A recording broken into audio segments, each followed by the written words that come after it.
चलिए चलते हैं आपको दिखाने पॉलिटिक्स यूपी वाली। वो चल रही है इन दिनों एक एनकाउंटर को लेकर, मंगेश यादव एनकाउंटर, और इसी मुद्दे पर विपक्ष बार बार मोदी सरकार को, यूपी पुलिस को घेर रहा था। आज यूपी पुलिस ने भी जवाब दिया।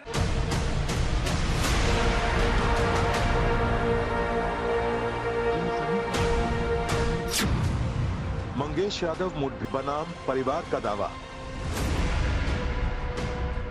28 अगस्त को उत्तर प्रदेश के सुल्तानपुर में दिन दहाड़े डकैती की सनसनीखेज वारदात को अंजाम दिया गया। DG law and order Amitabh Yash और ADG zone Lucknow SB Shirodkar मौजूद थे। लेकिन जब भी पुलिस कोई कार्रवाई करती है तो उस दौरान बदमाशों के द्वारा भी फायरिंग पुलिस पे की जाती है।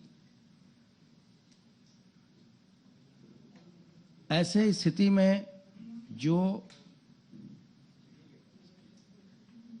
कार्य के हित में जो ऑपरेशन होते हैं, उन चीजों के बारे में तरह तरह की भ्रांतियां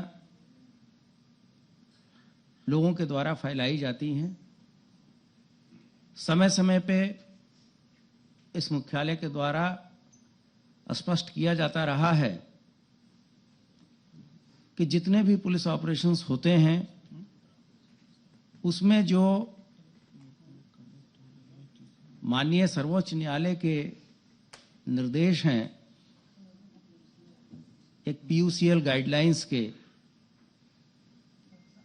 रूप में उसका 100% अनुपालन कराया जाता है। आज प्रेस वार्ता में यूपी पुलिस ने एनकाउंटर को लेकर क्या कहा, मंगेश के घर वालों की थ्योरी क्या है, उससे पहले 2 वीडियो आपको दिखाते हैं जो आज यूपी पुलिस ने जारी किए।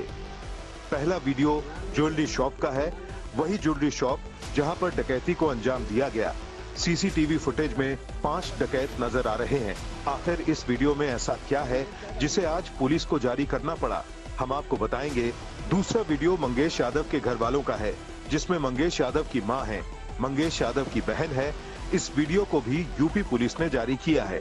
पुलिस का दावा है कि मंगेश के घर वालों की गवाही से पूरा केस शीशे की तरह साफ हो जाएगा।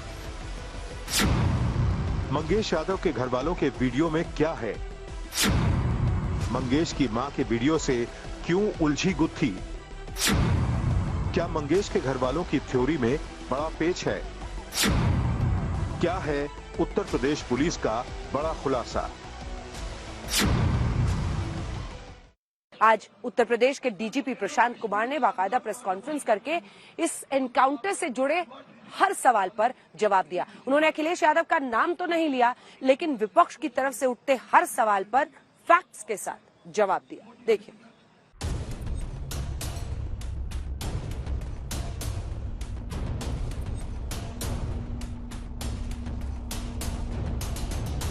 सबसे पहले डकैती के आरोपी मंगेश यादव के एनकाउंटर को लेकर उठे सवालों के बारे में आपको बताते हैं। सवाल नंबर 1, क्या सुल्तानपुर में हुई डकैती की वारदात में मंगेश यादव शामिल था? सवाल नंबर 2, क्या मंगेश यादव को पुलिस घर से उठाकर ले गई और एनकाउंटर कर दिया? सवाल नंबर 3, क्या यूपी पुलिस ने मंगेश की जाति यादव होने की वजह से एनकाउंटर में मारा?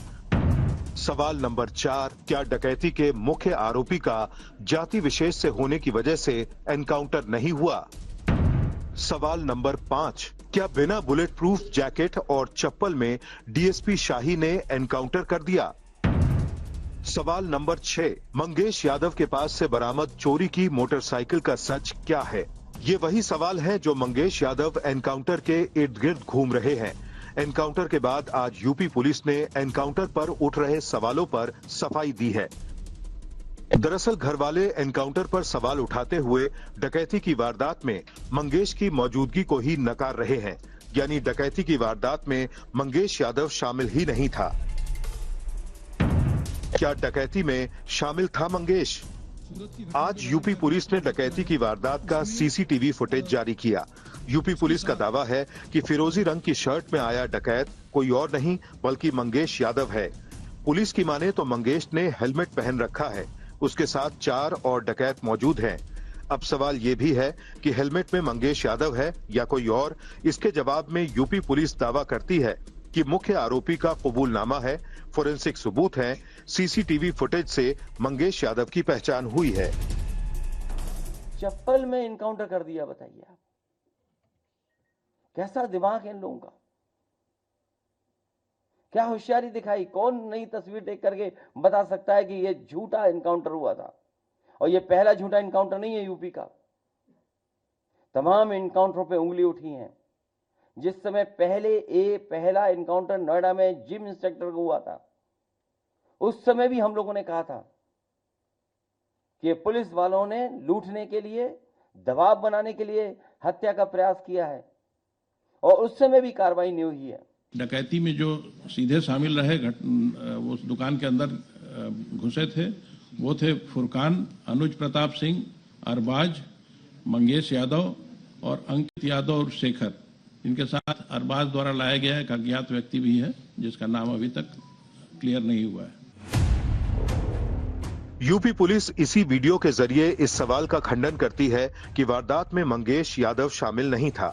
अब दूसरा सवाल यह है कि मंगेश यादव को घर से एसटीएफ ने उठाया या फिर एनकाउंटर कर दिया।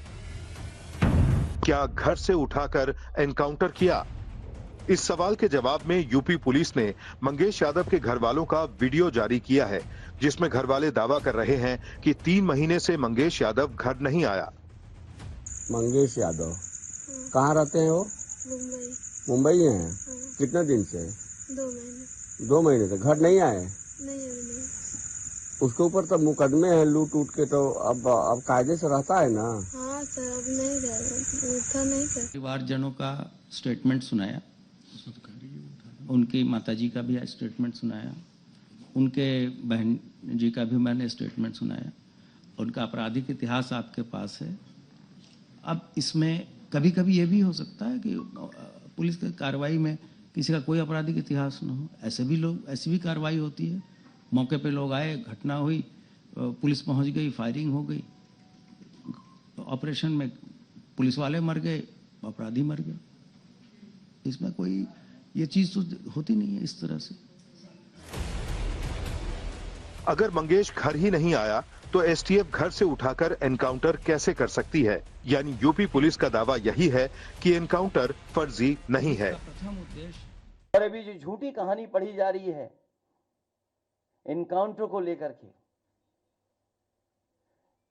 कोई ऐसा व्यक्ति नहीं है जो न जानता हो कि भारतीय जनता पार्टी की सरकार में झूठे एनकाउंटर हो रहे हैं, हत्या की जा रही है। जो मंगेश यादव की हत्या हुई है, गांव से लेकर के आसपास के लोग जानते हैं कि पुलिस रात में आई थी, उठा ले गई, पुलिस उठा करके ले गई STF. UP police trigger happy है, ये सर्वथा अनुचित है। उत्तर प्रदेश पुलिस राज्य की जनता की सेवा के लिए सभी तरह के कार्य कर रही है। आप लोगों ने खुद देखा है कि पिछले 13 महीने में 50,000 से अधिक कन्विक्शन हम लोगों ने सिक्योर किए हैं।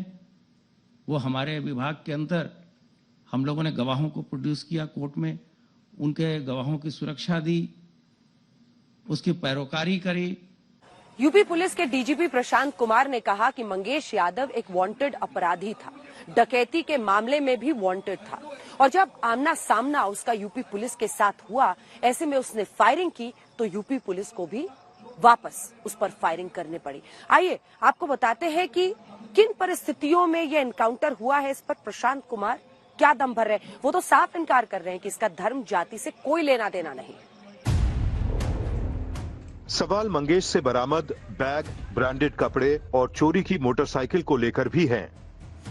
और सोचिए आप कैसी कहानी गढ़ी गई कि उसके पास नया बैग था, अमेरिकन टूरिस्ट बैग बताया गया, और जब बैग खोला गया तो उसमें भी कपड़े नए मिले, शोरूम से खरीदे हुए।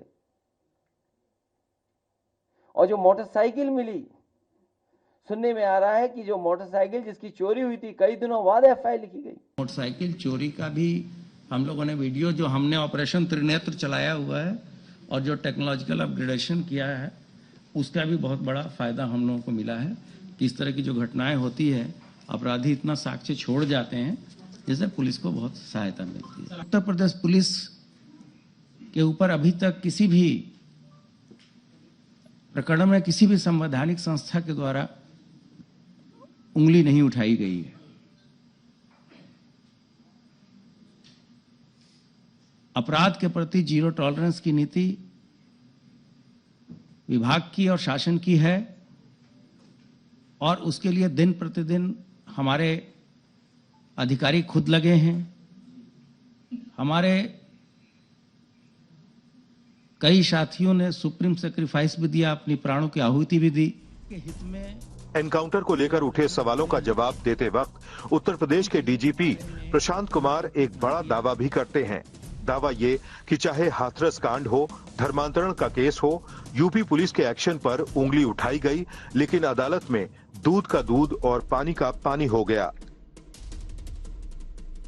आपको वीडियो में दिखा दिया गया, उसमें हमने पॉइंट करके भी बता दिया कि कौन आदमी कौन सा अपराधी है। इसके बाद से किसी तरह की कोई शक शुबा की गुंजाइश नहीं है।